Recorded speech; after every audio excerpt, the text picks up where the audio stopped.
Bienvenue sur Geek Architect.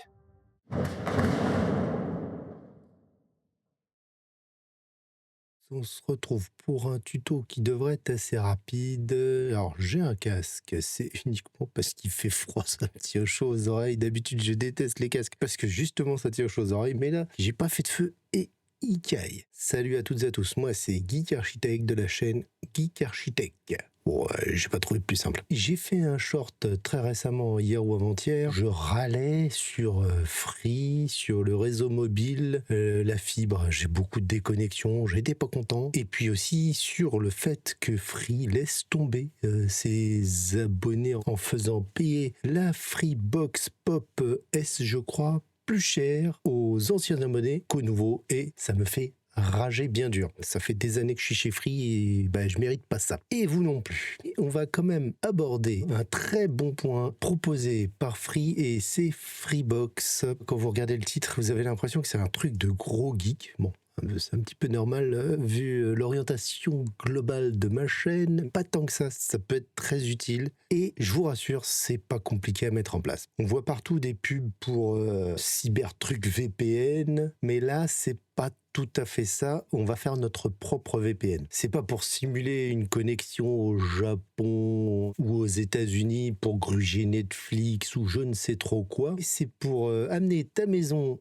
avec toi partout dans le monde, hein, exactement comme le VPN que tu utilises pour faire du télétravail, hein, pour te connecter à ton entreprise. Ils utilisent souvent un VPN. Là, tu vas te créer ton propre réseau télétravail en quelque sorte. Ok ? Je précise un truc. Je ne suis pas du tout expert. Hein, je suis architecte, mais pas architecte réseau. Je suis juste un utilisateur de ce service. Et puis, écoutez, j'ai trouvé une solution simple qui m'a bien rendu quelques services.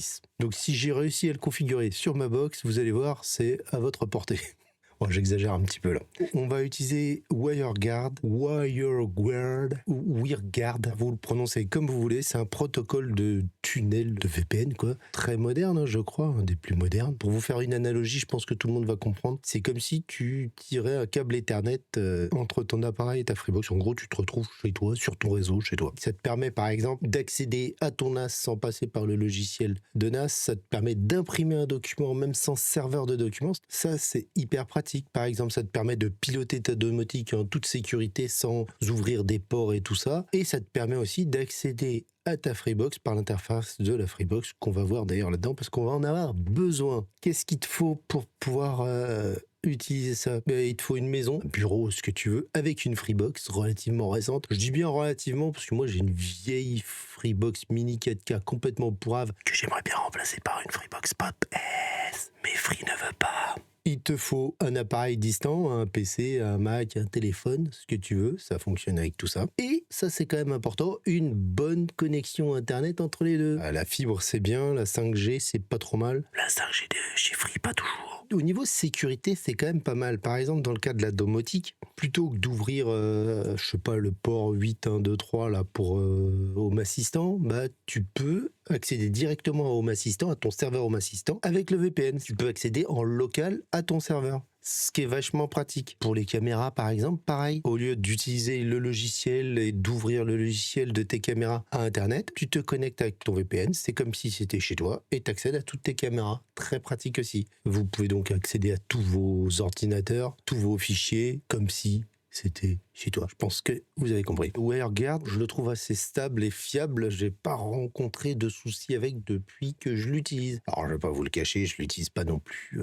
énormément. Je l'utilise de temps en temps quand je suis en déplacement. Faut pas croire que vous allez faire du montage sur votre NAS en étant à distance. Hein. Ça permet de retoucher quelques photos si vous avez une bonne connexion Internet, par exemple. Des photos qui seraient sur votre NAS. Ça fonctionne. C'est comme si vous avez un câble Ethernet, mais c'est quand même plus lent. Hein. Faut pas non plus se le cacher. On est parti pour la configuration. Il va falloir aller sur mafreebox.freebox.fr et vous accédez à Freebox OS. Vous double-cliquez sur paramètres de la Freebox. Bon, là, il vous demande si vous voulez vous connecter. Bon, la première fois, vous allez voir, il y a une petite bidouille à faire sur l'écran de la Freebox. Je ne vais pas le refaire pour vous. Il suffit de vous connecter avec votre authentification que vous aurez paramétrée. Vous allez allez pas dans client VPN, ça c'est pour les VPN que vous payez type Cybertruc VPN, on va l'appeler, hein, pour pouvoir gruger Netflix, que je vous disais tout à l'heure. Mais là, c'est pas ça que vous allez faire. Vous allez créer un serveur VPN. Donc vous allez là-dedans. Vous avez plusieurs options. Alors, vous pouvez créer des utilisateurs, vous pouvez créer des OpenVPN routés, des IPsec, des trucs chouettes, et vous pouvez créer des WireGuard. Vous allez vous créer des utilisateurs. Donc pour créer des utilisateurs, vous allez bizarrement dans, je vous le donne en mille, utilisateurs, et vous allez ajouter un utilisateur. Alors là, vous lui donnez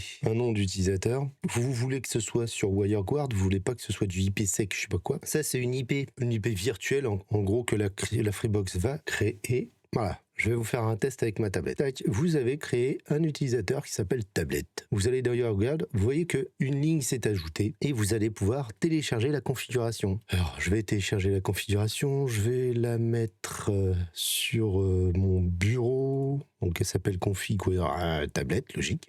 Il faut un utilisateur par appareil. Maintenant, il suffit d'aller sur l'appareil que vous comptez configurer. Vous tapez WireGuard dans votre Play Store, le truc de votre store, quoi, et vous l'installez. Ah, c'est pas très compliqué quand même. Bon, vous voyez mal, mais vous avez compris. Je pense que là, faut pas déconner quand même, hein. Vous l'ouvrez. Et là, il vous demande cliquez sur le bouton pour pouvoir ajouter un tunnel. Soit vous importez le fichier, hein, vous allez chercher le fichier, soit vous tout simplement cliquez sur le QR code gna gna gna. Donc là, vous autorisez les différents trucs. Vous retournez sur votre Freebox, vous cliquez sur QR code à droite de tablette, là, paf, vous avez le QR code. Vous n'avez plus qu'à le scanner. Voilà.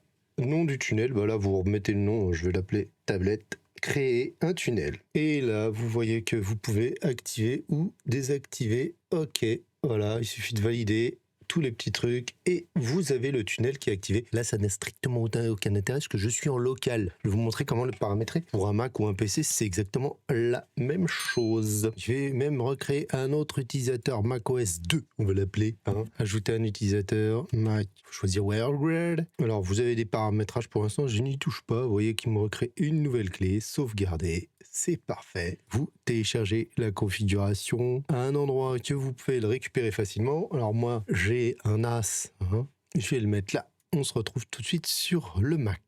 On est sur le Macintosh avec la caméra du Macintosh, le son du Macintosh. Donc il y a peut-être des choses qui seront moins bien ou peut-être mieux d'ailleurs. Je suis en local toujours hein, pour l'instant. Je vais chercher mon fichier conf machin WireGuard, je fous ça sur mon bureau. Vous installez l'application WireGuard, hein, je vous laisse la chercher sur internet, vous tapez WireGuard, vous l'installez sur votre Macintosh ou sur votre PC. Voilà. Vous ouvrez votre application que vous avez fraîchement installée. Voilà. Donc ça c'est ma précédente configuration. L'idée c'est de pas faire la précédente configuration. Vous faites importer le tunnel à partir du fichier. Moi je l'ai foutu sur le bureau. C'est bien le macOS 2 qu'on a créé. On fait importer et voilà. macOS 2 c'est celui-ci. On va partager la connexion avec mon téléphone. Je vais foutre mon téléphone de manière à ce qu'on ait une bonne réception parce que c'est pas ouf chez moi sinon. J'active le Wi-Fi.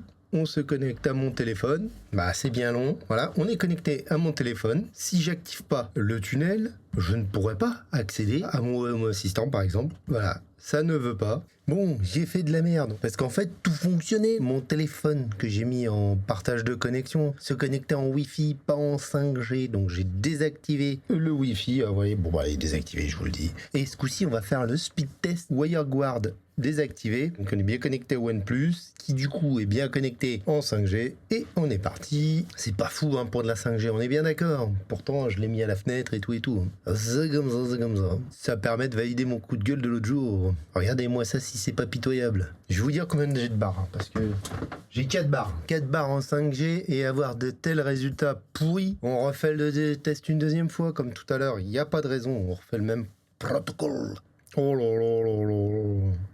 C'est dégueulasse. Vous voyez que sur les deux, on est entre 6 et 12 et un petit peu moins de 3 en upload. C'est vraiment pas fou l'histoire. Hein. Quand on est hors ligne, c'est du Mac, c'est chiant. Les serveurs que vous avez montés disparaissent, c'est bien casse-couille. Faut aller dans le Finder et faire commande K. Et là, à ce moment-là, vous pouvez appeler un de vos serveurs. Là, c'est mon NAS. Bah évidemment, ça ne fonctionne pas. Si j'essaye d'aller sur mon Home Assistant, qui est le 104, bah ça marche pas non plus.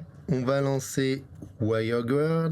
Alors vous pouvez aller là, dans WireGuard, et valider directement le truc, vous voyez. Donc vous voyez qui c'est configuré, il est actif. On est bien sur 2769, là, l'IP qu'il nous avait donné. On refait CTRL-K. J'essaye d'aller dans mon Home Assistant, puisque là, c'est comme si on était en local. Ah bah voilà. Bon, c'est très très lent, mais c'est dû à mon internet qui est pourri. Si je veux aller dans mes photos, pouf, voilà, j'arrive à accéder à mes photos alors qu'on est bien en distance sur le OnePlus en 5G bien lente du genou. Et si je veux ouvrir une photo, là, c'est très très lent parce que ce putain d'internet 5G pas efficace. C'est très long, mais ça fonctionne. On va refaire le speed test. Bordel, c'est presque mieux. Je me suis pas planté, hein. On est bien sur le OnePlus.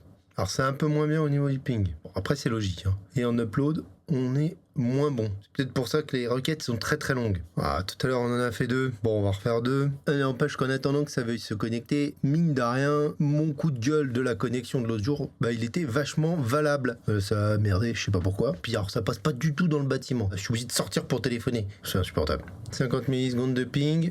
En gros, on a à peu près la même chose que ce qu'on avait avant. D'ailleurs, vous pouvez, ce que je vous disais tout à l'heure, accéder à ma freebox.freebox. Si vous avez besoin de changer quelque chose dans votre serveur VPN, vous pouvez. Donc là, je suis en VPN, je suis à distance. Si j'ai envie d'imprimer un document, par exemple, voilà, centre d'impression, voilà, regardez, il voit mon imprimante, hein, voilà, encre épuisée par défaut. Si j'étais pas connecté à WireGuard, boum, l'imprimante est hors ligne. Bon, vous avez compris le principe, on se retrouve sur l'autre ordinateur. J'espère que ça vous aura servi ce petit test. Donc il y a quand même un point à retenir très important. Alors c'est très très pratique, ça fonctionne plutôt pas mal, mais il faut une bonne connexion internet. Vous avez vu que la mienne n'était pas bonne au moment du test. Je l'ai constaté d'ailleurs en déplacement. En fonction de la qualité du réseau, ça change complètement votre expérience utilisateur. C'est-à-dire que souvent je suis en partage de connexion, c'est quasi inutilisable, on va pas se le cacher. Dès que le réseau est correct, si vous avez de la fibre ou vraiment une bonne 5G, bah ça marche plutôt très correctement, hein. Vous n'avez pas tous les petits soucis que vous avez pu voir là. Mais bon, au moins, vous voyez que je vous cache pas les choses. Vous avez vu aussi que au niveau du speed test, et d'ailleurs j'avais déjà fait des tests avant, franchement ça change quasiment rien. Il y a le ping qui en prend un petit coup. Au niveau des débits, ça change pas grand chose. Voilà, c'est quand même pratique d'avoir son petit réseau perso. C'est gratuit quand vous avez pris